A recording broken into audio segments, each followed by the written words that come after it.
What's going on, guys? Ted from Immersion here, and today I have something that I'm extremely excited to bring to you.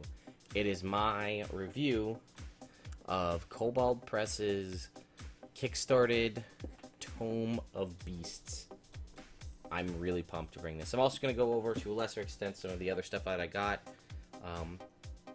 You know what? Why don't I just get that out of the way right now? Because the Tome of Beasts, I want to dedicate some serious time to it. So as the backer level that I got both the PDF and the hard copy of the Tome of Beasts, which we're going to look at the PDF. We'll scroll through it and take a look at some interesting stuff, as well as I make some comments on it. I also got the Book of Layers, which is a soft cover, very nice quality soft cover. These are full dungeon encounters. I mean, look at this. You've got your dungeon text, you've got your map here, and then fully statted out. It's got all your monsters. It's got monsters from the Monster Manual, monsters from the Tome of Beasts. It also has full treasure tables. Some of them are, you know, obviously treasures and things that are built in the Dungeon Master Guide. Some are brand new homebrew things. Also, when you pick up the Tome of Beasts, though, in the back here, you get maps. Oops, sorry, let's get that in a frame. The physical maps. So for your layers, you don't have to worry about drawing them. You actually have the maps, which is really cool. So there's that. And then I also got these, which all of these, I should say, are available for in both physical and PDF copies on their website. I got these in the physical. I don't know if they make these in the PDF. These came as part of it. These, obviously, they added over 400 new monsters in the Tome of Beasts. And since they're D&D official, it's going to be kind of hard to find minis to represent them. So what did they do? They created the Tome of Beast pawns. So what you're looking at right here are cardboard. I mean, these are all of the monsters, right? All of them. These are cardboard punch-outs that you can just pop the thing right out here. You know, just pop it out. And then as long as you have kind of little figurine stands like you would have from any kind of various board game, or you could just pick up your own fairly cheap on the internet. You now have a mini that actually shows accurately what you're fighting, whether it be a gilded devil or a flame dragon wormling. And I will point out that for most of the little ones, you get 2 of each. But as you see, then they go from medium size to large size, and from large size to huge size, where you get the much larger ones. And then I think they even go one step bigger. Oh no, I guess that's as big as they get. But again, as you can see, big ones to represent the giant and huge sized creatures. So really cool stuff. I've never seen this before myself. If I had a bunch of stands, I would just do these instead of minis, because these are super easy, and these again are exactly what you need. As long as you have the stands for that. So, that's what I got when I pre-ordered. Again, I did put a picture up, but just as a comparison for your size of the Tome of Beasts versus the Monster Manual.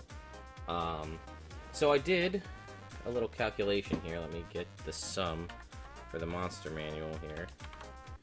So there are 419 monsters in the Monster Manual.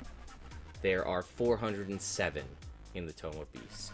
When I say monsters, that means animals. That also means like the NPC villains in the back of the Monster Manual.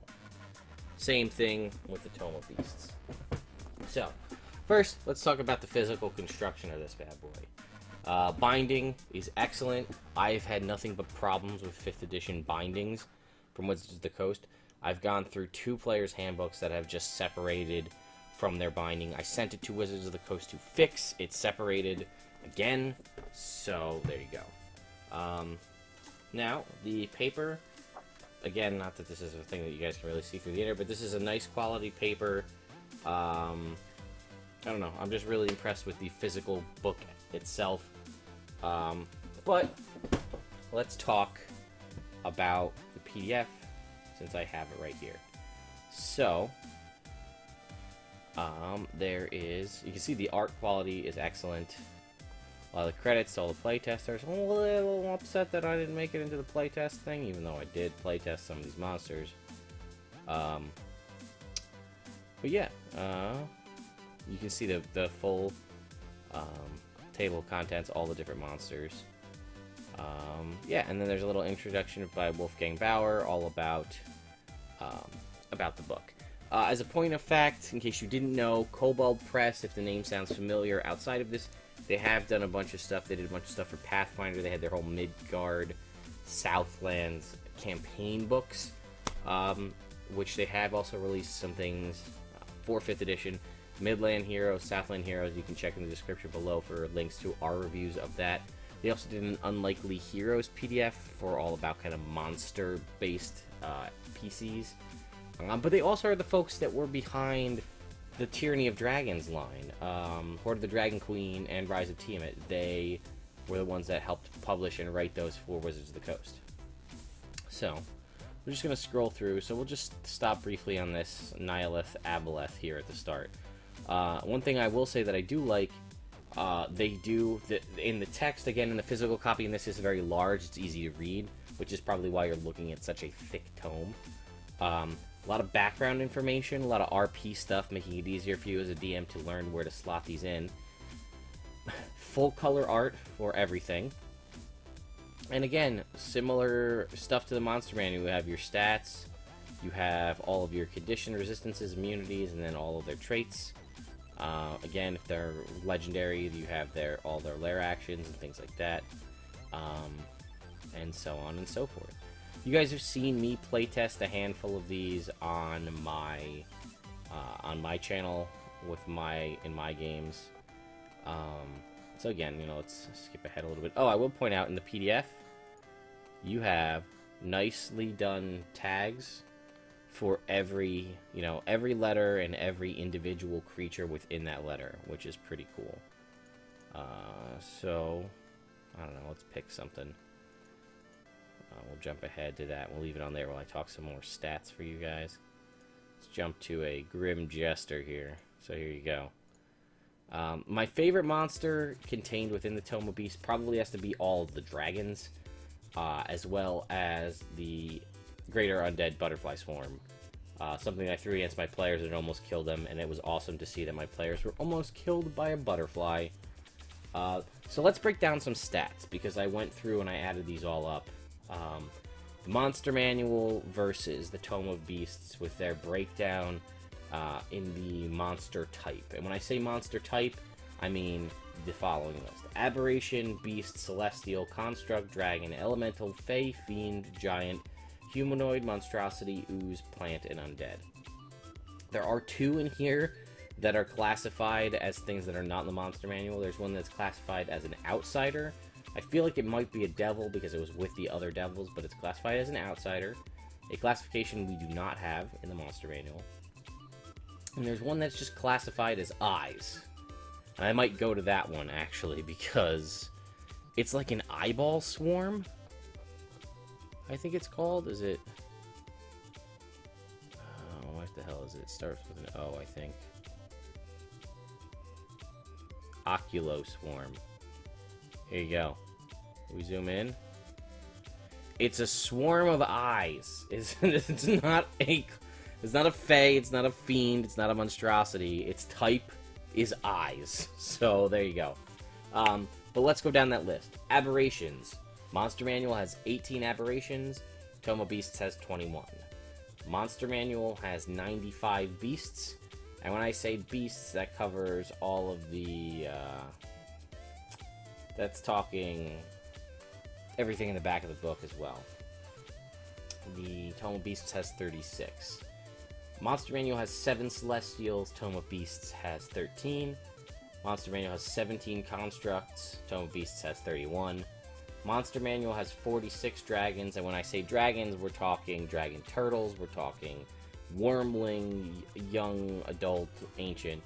Tome of Beasts has 39, which again is almost the same amount, so that's something interesting. Elementals, Monster Manual has 23, Tome of Beasts has 15. Here's where you'll see the big swing. Monster Manual has 7 Fey creatures, Tome of Beasts has 50. A lot of fey creatures, and we'll talk a little bit about that, because a lot of them are, again, I told you the Midgard and the Southlands play campaign settings. They have a lot of fey, but they also have a lot of things that are kind of themed around the Norse god and the Norse pantheon. Because the Midgard campaign setting, you'll see a lot of them have like a little caveat for things from Midgard, but in doing so, there's a lot of Norse-based entities in here. Let's see. For fiends, I added them all up. I added fiends, demons, and devils into one. The monster manual has them broken out kind of separately, but there are 35 fiends total in the monster manual. There are 36 in the Tome of Beasts. 13 giants in the monster manual, 11 giants in the Tome of Beasts. 71 humanoids in the monster manual, 50 in the Tome of Beasts. 51 monstrosities in the monster manual, 40 in the Tome of Beasts. 4 oozes in the monster manual, 6 in the Tome of Beasts. 4 plants in the monster manual, 15 in the Tome of Beasts. 28 undead in the monster manual, 42 undead in the Tome of Beasts. 1 outsider devil, and 1 set of eyeballs in your Oculoswarm. Again, Oculoswarm's in Midgard. There you go, comments. Because of its, excuse me.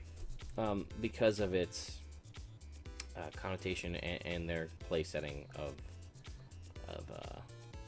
Midgard. Again, there are all sorts of things that are, some are classical, some things you may have recognized in other editions. There's a lot of, there's cool humanoids like these lemur folk. There's like a hedgehog folk.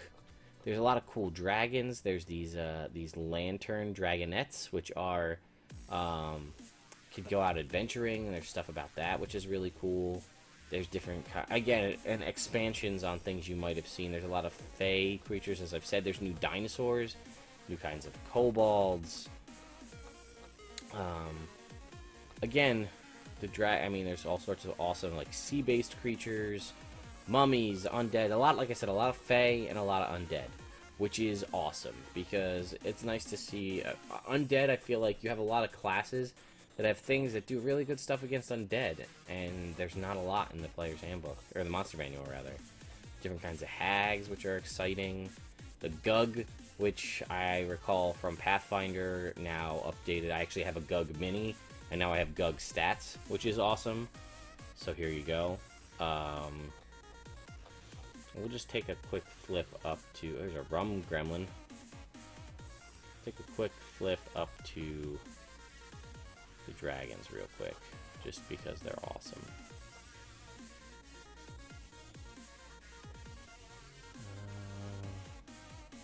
I'll show you one of my other favorite monsters, and then we'll kind of flip to the end. Different kinds of dragons. Cave dragons, flame dragons, mithril dragon, which is awesome. Just like a metal dragon. So cool. Sea dragon, awesome for your kind of trips north or south or wherever you have to head with your boats travel. Void dragon, look at how awesome that thing looks, right? Look, it's just so cool. Wind dragon looks really neat. That'd be like, I feel like if I could get a small one as a familiar, it'd be awesome. Dragon eel. But my other favorite one, which I'm definitely putting in my game, is the dragon leaf tree. So dragon leaf trees are basically, they're magic trees imbued by dragon guardians to kind of watch over an area. Dragon-headed leaves of these oak trees sometimes rustle despite the lack of wind, betraying a hint of their draconic power. So, while most groves consist of only one type of dragon leaf tree, dragons sometimes make gifts of them to cement a pact or show fealty. The dragon giving the tree relinquishes command of the plant. Blah blah blah. So it's a plant. It's a tree. It's immune to the damage type of the dragon who created it. Immune to blind and deafened. It is completely loyal to its dragon master. It only follows commands designated by its master. It has advantage on saving throws against charm and compulsion effects. Has advantage on saving throws to resist bluff, diplomacy, or intimidate checks. Again, bluff and diplomacy being probably your perception and your deception checks. Those are kind of holdovers from previous editions. It's dragon the trees with immunity to fire also have vulnerability to cold, and dragon entries with immunity to cold have vulnerability to fire. The reason I want to do this is because it's a damn tree with a breath weapon. Can you imagine the look on your player's face when you tell them that they're going up like this tree seems like it's moving and it has some sort of sentience, and they get close and it spews a breath weapon? Copper, black, and green have a 60-foot line of acid. Blue and bronze, a 60-foot line of lightning. Brass, gold, and red, a 30-foot cone of fire. And silver or white, a 30-foot cone of ice. Can you just imagine that? Just picture that. You're walking into a grove and you kind of go up to this tree, and the tree just breath weapon. I mean, not only that, but the tree, it has a +6 to hit, 10-foot reach, and on its slam attack, does 10d10 plus 3 bludgeoning. And it has razor leaves, is what I'm going to call them. Range of 30-60, and does 10d8 slashing, plus 3 to hit. It does not have multi-attack, so it only gets one shot around, but, I mean, challenge rating 10, blind sight 120 feet. Its stats are fairly solid. 16 natural armor. It can actually move, which is the crazy part. It has a speed of 5. And 152 hit points. I would love to have one of these in an evil dragon lair, right? Like, if we go to fight a black dragon in a swamp, and there's just this nasty marshy tree with these black and almost purple leaves on it, and the players go to think that the dragon is what they're going to have to worry about, and the tree, the roots pick up and it starts to move towards them, and it blasts them with a... The image of that alone is worth it to me. I have to put this in my campaign. I'm super excited. But yeah, so we'll flip ahead down a little bit. This I've seen people like this a lot. These shark jaw skeleton. It's just a skeleton made out of shark jaws. A lot of cool beasts in here. I think there's one. Well, again, there's a couple of snakes here. Cool snakes. Challenge rating 1 snake. There's cool scorpions, a lot of cool constructs, and some things you've seen on my channel, like the putrid thing we just saw there. Ratatosk, very similar to, you get your Norse feedback here. Raven folk, similar to Kenkus. Redcaps, a common fey creature. Weird worm things. There's one thing called a Savager, which I thought was just really cool. It's like this creepy looking bear thing. Cool looking sandworm, dinosaur type creature. Sarcophagus slime, again. Here it is. This thing.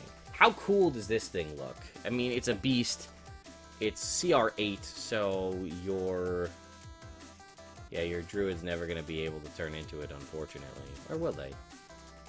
18... No, they're not going to be able to do it. But how cool is that? Just a badass looking... it has quills on it that it can shoot out. It's just so cool. I don't know. Some of these creatures just have me, like, super excited to throw them at my players. Here in the back as well, again, they do have the back section is NPCs, from your common NPCs, like your rangers and your things like that, to cool undead ghost knights and trolls and vampires and things. This is something they do have in the back of the monster manual I feel gets overlooked, where it kind of shows you the NPC features if you were to try to make one of these characters. It shows you kind of how, basically, to turn most of the creatures into an NPC and kind of what their abilities are. Werelion, Trollkin. A lot of these actually are in Midland Heroes, Southland Heroes, and Unlikely Heroes, so you can check a lot of those out there. And there's a challenge rating list in the back. I will tell you that they have at least one monster of every challenge rating, which is cool. 8, quarter, half, and then 1, 2, 3, 4, all the way up. They have at least one monster, and actually at least several monsters. 18 and 19 seem to be the least amounts. Oops. Shit. Didn't want to do that. Let's skip back to where we were. But yeah, at least a handful of monsters for every challenge rating, and several 20+, which is awesome for your epic level encounters. And again, here you can see the pawns, kind of what I was showing you before, with the new bases, with actual bases to show off what you've got there. And again, new spell, enter the Kobold warrens to find the best adventures. They do have really awesome supplements. Angelic Ward, Shadow Magic. They have a lot of cool things about Dungeon Master and how to deal with talking about damage. They do have several books, campaigns. Book of Lairs we talked about. Cat and Mouse and Tome of Beasts are 2 actual play modules. Tome of Beasts, I really like the way they handle. It's a very mummy themed thing, but the way they handle the traps and things like that, it's super exciting. Very easily scalable too, in my opinion, if you need to upscale it from like a 4th or 5th level adventure to something much higher. But yeah, there'll be a link in the description here. koboldpress.com/KP store. You can also just go to koboldpress.com to see all of their updates. I recommend subscribing so you get an email when any of their new stuff comes out. But yeah, let me know what you guys think, because I feel like a lot of people are a big fan of this. This was one of the first big third-party supplements that I saw that added a substantial amount of new content to the game. I highly recommend that you pick this up in PDF form, if not in physical form. I love books. I love having them on my shelf. And this is, I mean, it says Tome of Beasts. This thing is a tome. Like, this is a monster of a book. And just, again, just having this to flip through and the artwork and such, just so cool, worth it. And yeah, let me know if you guys are going to pick this up. I'm very curious to see if you have it, what you think of it. Have you playtested? Were you a playtester? What do you think? Anyway, guys, let me know. I hope you guys have a great weekend, and I will see you next time.